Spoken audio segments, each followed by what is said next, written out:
name of this story is this. Help me, they're coming to get me. If that doesn't pique your interest, I don't know what the fuck will. Maybe a kick in the nuts. The moral of this story is, be very careful which one of your friends you feed LSD. Now I know that piqued your interest. Here's how this story starts. Old Damien here had an Altoids box with, I'd say, 12 hits of very good LSD. Red gel tabs. I can tell you the fucking make. So, I get off work one day and I happen to have this box of LSD with me. Now, for all law enforcement agencies, I don't do these things anymore. I don't condone it unless you can hang. So, I leave, I go to my friend Joe's house with this box of LSD. I get there, it's Joe, his wife, my friend Jordan, and his wife, Jen Deal. I get there, we're hanging out, and I decide, well, this might be the great time to feed people LSD. I said to Joe, want to do some acid? He eats 3 hits. I take 6. Pop them. And I look at Jen and go, yo, what's Jordan got to do tomorrow? Does he have anything to do? Does he have to work? She goes, no, he doesn't have to do shit. And I said, hey, Jordan, what do you have to do tomorrow? And he goes, why? And when he opened his mouth to say why, I threw 3 hits on his tongue. He goes, what was that? Acid? Oh, fuck. Epic.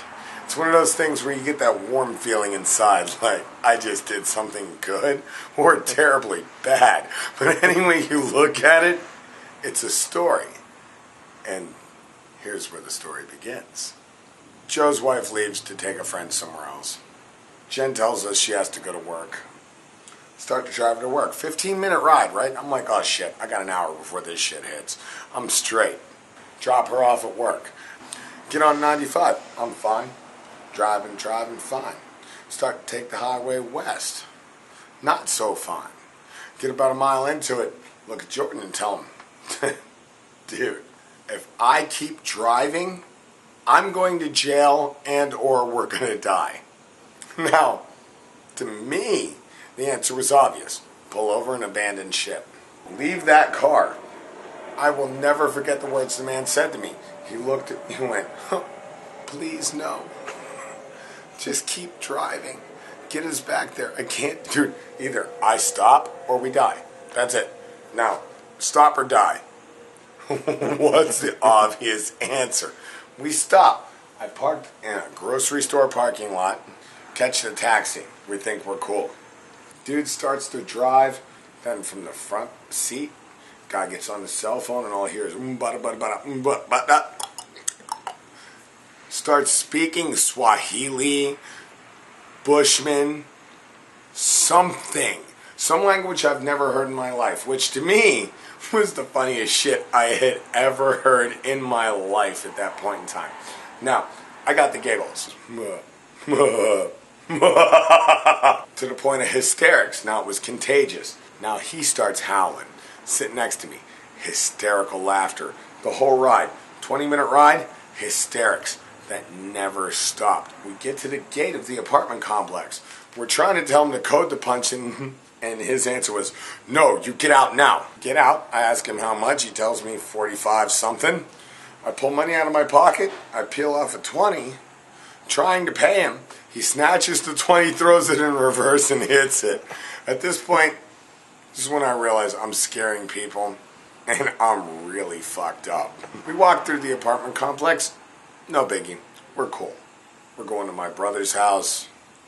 This is straight. We're in the safe zone. We get to the apartment. On the door of the apartment is a note that every man on LSD dreads. You don't want to get to your friend's house when you're peeking and see a note on the door that says, went to the carnival. Meet me there. Love you, Joe. The sinking feeling that hit me, I can't describe it. I've been arrested, and I didn't have that sinking feeling. Shit, I've been dumped by God knows how many women. Didn't have that sinking feeling. peaking on acid, I saw the word carnival, and just something happened in my life at that moment where I knew fear. That is not the place you want to be coming onto some shit. So now we walk a mile, fucked up, grant you, to the carnival, which is on the grounds of a church. Look at me. Really? Do I look like a church-going guy? Packed carnival. Saturday night. Horrible! Drugs are coming on. Start walking around looking for Joe. Can't find him. All I wanted was a beer. So we decide we're going to find the beer tent. Find the beer tent. Calm the big man down. We finally find the beer tent. Here's kind of how it went. I'm going to reenact this. I stop, I look up. The beer tent is filled with police officers. A lot of them. Now, when I say a lot of them, I mean 30 or more, dude. Now, when you're peeking on acid and you lift your head up and you realize that you're standing in a tent full of cops, here's kind of what you do, which is what I did. You go,